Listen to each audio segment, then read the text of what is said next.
근로자의 정확한 차이가 좀 궁금해요. 혹시 프리랜서는 어떤 직업인 거고? 근데 프로랜서라고 했어. 아우, 죄송해요.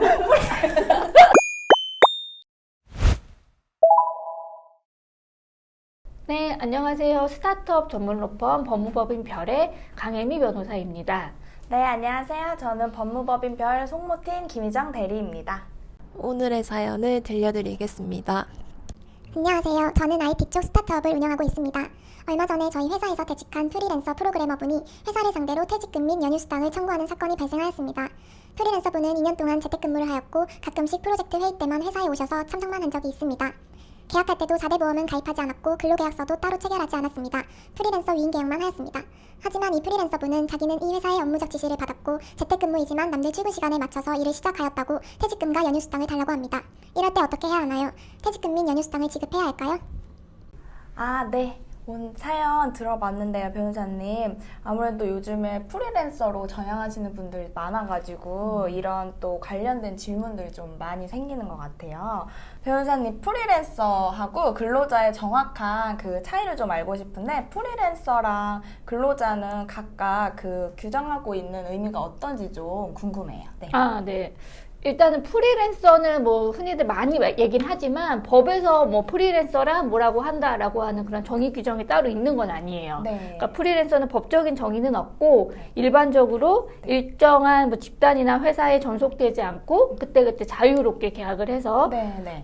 말 그대로 프리하게 근무 장소나 근무 시간이나 네. 근무 방법 등에 있어서 좀 프리하게 자유롭게 근무를 하는 사람은 이제 프리랜서라고 말을 합니다. 네. 그러니까 근로자는 근로기준법상 이제 정의를 하고 있는데 네. 직업의 종류와 관계없이 임금을 목적으로 사업이나 사업장에 근로를 제공하는 자입니다. 근데 프리랜서도 이제 어쨌든 그 프리랜서 수당을 받으면서 일을 하는 건데 네. 근로자와의 그 정확한 차이점이 더 있을까요? 프리랜서도 임금, 그러니까 네. 보수를 목적으로 사실 일을 하는 점에서는 동일하잖아요. 네. 그래서 사실 이 구별이 막 정말 법적으로도 100% 명확하진 않아요. 네. 어떤 경우 프리랜서고 어떤 경우 근로자 이거 질문을 많이 받고 실제로는 그때 구체적인 사실관계에 따라 다르고 결과적으로 실질에 따라서 판단을 해요. 우리가 되게 쉽게 설명할 수 있는 게 하나 있는 게 네. 저희 법인에 이제 근로자인 우리 대리님과 프리랜서로 일을 하시는 미국 변호사님이 계세요. 네. 그 두 분이 어떻게 다른지를 한번 제가 설명을 하면 네. 이해에 좀 도움이 되실 것 같아요. 네. 첫 번째, 이제 업무의 구체적인 내용이 사용자에 의해서 정해지는지 네. 구체적으로 네. 대리님 업무를 네. 뭐 정해주진 않지만 그래도 뭐 송무 관련해서 뭐 요런 네. 업무를 어떻게 보면 지시를 하는 거고 네. 그 미국 변호사님은 뭐 계약서 검토해 주세요 하면은 네. 그분이 그냥 그 업무를 알아서 하고 하는 거지. 내가 막 구체적으로 어떻게 해주고 막 그 내용을 확인하고 네. 검토하고 뭐 이런 관계가 아닌 거고 네. 대리님도 그렇게 제가 뭐 일일이 검토하고 있진 않지만 네. 기본적으로는 그런 지시하고 내용을 제가 구체적 그 업무 하시는 업무를 제가 정하기는 하는 거잖아요. 네, 정해주시고 또 결과까지 들으시는 거니까 그런 차이가 조금 사용자에서 근무 시간과 근무 장소가 정해지는지 네. 지금 저희 정해져 있죠. 네. 9 to 6고 장소는 저기 자리에 네. 정해져 있고 우리 그 미국 변호사님은 정해져 있지 않습니다. 네. 그래서 그 전혀 정해져 있지 않고 취업 규칙이나 인사 규정, 그러니까 회사의 내부 규정에 적용을 받는지 네. 대리님은 받고 네. 미국 변호사님 안 받아요. 그리고 그 업무 수행 과정에 있어서 이제 구체적으로 지시 개별적인 감독을 받는지 그 미국 변호사님은 어떤 업무에 대해서 이제 독자적으로 본인의 이제 권한, 책임 하에 그 업무를 수행하는 거고 저희 위에 또 대표님으로부터 저희 상사한테 또 업무 지시가 내려오고 저는 또 상사로부터 업무 지시를 받으면서 체계적인 그 순서가 있기 때문에 그런 차이가 조금 다른 거 같아요. 맞아, 그게 그렇죠? 있어요. 네, 맞아. 그리고 근로소득세, 그러니까 원천징수 관련해서도 우리 미국 변호사님은 개인이기 때문에 개인 소득으로 되어 있어서 3.3%를 원천징수하고 떼고 네. 우리 대리님은 근로소득세, 네. 그치? 근로소득세, 소득세를 떼고 네, 맞아요. 그리고 원천징수하고요. 네. 그리고 또 이게 중요한 기준 4대 보험이죠. 네. 4대 보험 가입 네, 되어 있습니다. 네. 미국 변호사님은 안 돼 있고 네. 그렇습니다. 네. 그래서 이런 부분들이 되게 그런 부분들을 종합적으로 고려해서 판단해요. 그래서 상황에 따라서 지금 우리는 다 되고 안 되고 이렇게 되어 있지만 어떤 경우에는 일부는 또 되고 안 되고 반대인 경우도 있거든요. 네. 그런 경우에는 이제 종합적으로 고려해서 판단을 하게 됩니다. 네. 어쨌든 이분은 프리랜서로 2년이나 근무를 하셨다고 얘기를 하셨고 근로자와 다른 점은 이제 4대 보험이 미가입되어 있고, 그리고 사실 중요한 근로계약서를 따로 체결하지 않았다는 게 조금 이렇게 다른 점인 것 같아요. 근데 어쨌든 본인은 장소나 아까 말씀하신 것처럼 시간과 장소에는 크게 구애받지 않으시고 재택근무도 하시면서 출근 시간을 맞춰서 일을 하셨기 때문에 2년의 그 임금 보상을 달라라는 사연이었는데, 요거에 대해서 어떻게 생각하시나요? 대리님은 이분은 프리랜서 같으세요? 근로자 같으세요?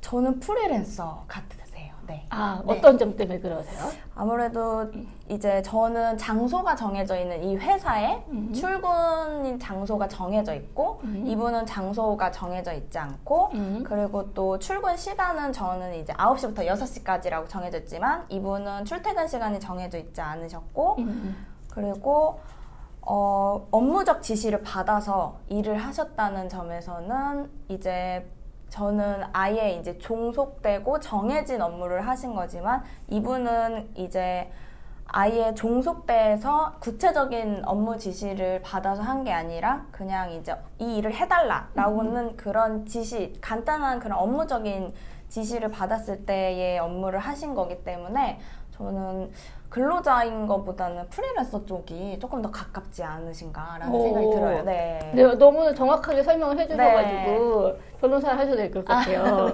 네, 그러니까 저 이 정도, 물론 아주 구체적인 사실관계에 따라서 다를 수도 있어요. 실제로 이 프로그래머가 그 대표로부터 막 그 구체적인 진짜 업무 지시를 받아서 뭐 이렇게 했다, 이런 프로그램을 딱 이렇게 해주세요. 이렇게 했다면은 근로자성이 좀 인정될 수도 있겠죠. 그리고 이 프리랜서가 여기에 사실상 종속돼서 여기 일만 했다. 네. 이러면은 또 이제 근로자성이 인정될 수 있겠지만, 그냥 사례만 듣고 봤을 때는 저도 프리랜서 인정될 가능성이 더 높아 보이고, 실제로 당사자들의 의사도 서로 프리랜서였던 걸로 보여요. 그러니까 프리랜서 위임 계약서를 명확하게 약간 쓰셨다고 나와 있고, 사대보험 처리도 안 했고, 그리고 그런 형식적인 것보다 실질이 훨씬 더 중요하지만, 실질적으로도 어떤 업무를 해달라고 하는 거는 기본적으로 그거는 돈을 주고 받는 관계에서, 그러니까 근로관계가 아닌 위임관계에서도 어느 정도의 그런 지시관계는 있을 수밖에 없잖아요. 그러니까 그 정도의 지시였던 거지 근로자성을 인정하는 의미에서의 그런 지시는 아니라고 이해가 됩니다. 그래서 이런 사례는 저는 프리랜서로 판단될 가능성이 더 높아 보이고, 결국은 우리 사업장에 퇴직금이나 연차수당 등을 지급할 의무는 없다고 보입니다. 네, 변호사님. 그러면 아까 이제 간단한 구별 차이점을 말씀해 주셨는데, 저희가 이제 이런 사례들이 들어올 수 있다 보니까 법적으로 또 프리랜서랑 근로자의 어떤 명확한 그런 법적으로서의 뭐 보호받는 점이라든지 차이가 좀 있을까요? 그럼요. 그러니까 이게 실제로 문제가 되는 게 법적 차이가 진짜 하늘과 땅 차이 이렇게 있기 때문에 문제가 되는 거예요. 근로자는 근로기준법과 이제 각종 노동법에 의해서 보호돼요. 우리 대리님은 이제 법적으로 보호가 돼서 제가 정당한 이유 없이 해고를 할 수 없고요. 그리고 두 번째는 최저임금 보장되고 세 번째는 또 연차수당이랑 그리고 뭐 주휴수당이나 이런 근로기준법에 따른 수당들이 다 보장이 되고 또 중요하게 퇴직금도 보장되고 이런 것들에 있어서 다르고, 반대로 프리랜서는 자유로운 만큼 법적으로도 프리합니다. 그래서 아무 때나 사실 계약을 해지할 수 있는 거고, 그리고 뭐 최저임금 같은 그런 보장이 되지 않고 연차수당 이런 거 없고 퇴직금도 없습니다. 큰 차이가 있죠. 이제 변호사님도 여러 사례를 이제 접해보셨겠지만, 저희가 소개해드린 사연이 저희 이제 법무법인 별에 들어왔을 때 어떻게 대응을 좀 하실 건지 궁금해요. 맞아요. 실제로 이런 사례 저희가 많이 해서 저희가 일단 고객분들조차도 이 프리랜서인지 근로자인지 되게 모르는 상황에서 이제 오시거든요. 뭐 저희가 이제 일단은 1차적으로는 객관적으로 판단을 합니다. 그래서 12가지 정도, 이게 좀 더 그걸 세분화하면 거의 20가지 정도의 체크리스트가 저희가 있고요. 그래서 체크리스트 보내드려서 하나씩 체크를 해요. 그래서 이제 전체적으로 고려했을 때 저희가 이 경우는 프리랜서로 판단될 가능성이 높다라고 해서 상대방의 요구에 응할 필요가 없다. 뭐 이렇게 판단을 하고요. 근데 여러 가지 고려해서 판단을 했는데 이 경우에는 근로자로 인정될 가능성이 높다라고 하시면 이제 제가 합의 쪽으로 유도를 많이 하죠.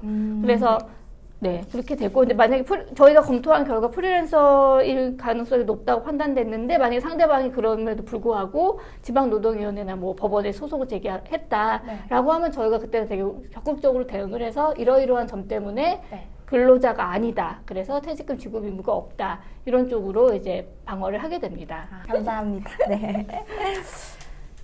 프리랜서에 대해서 좀 정리가 됐는데요. 앞서 사연 이렇게 들어보니까 이제 아무래도 프리랜서로 적용되는 점으로 보여가지고 이 사연을 주신 분께서는 굳이 그 프리랜서로 일하신 분한테 퇴직금이나 연휴수당은 지급이 안 되는 걸로 네, 지급하지 않으셔도 네. 되겠습니다. 그래서 여기서 또 중요한 게 마지막으로 말씀드리고 싶은 게 이런 게 서로 이제 분쟁의 여지가 있는 거예요. 그러니까 지금 이 사안은 사실 프리랜서로 서로 합의로 해놓고 근로자가 좀 달리 생각해서 이렇게 청구한 사례로 보이는데 서로 그 회사 입장에서는 스타트업 입장에서는 프리랜서라고 생각하고 채용을 했는데 정작 일을 하는 사람은 본인은 또 근로자라고 생각하고 있을 수 있는 거거든요. 그러니까 이런 거를 사전에 명확하게 하기 위해서 계약서를 명확하게 작성하실 필요가 있습니다. 그래서 근로자용 근로계약서와 프리랜서용 또 프리랜서 위임 계약서, 프리랜서 계약서는 완전 적용 법률이 다르고 내용이 달라요. 근데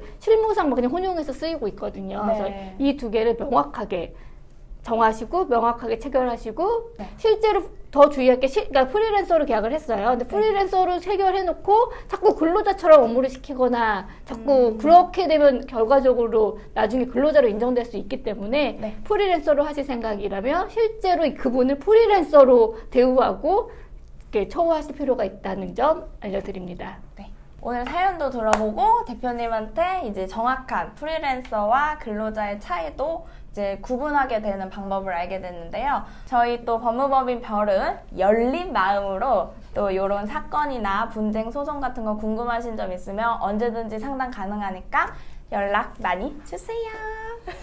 안녕. 안녕.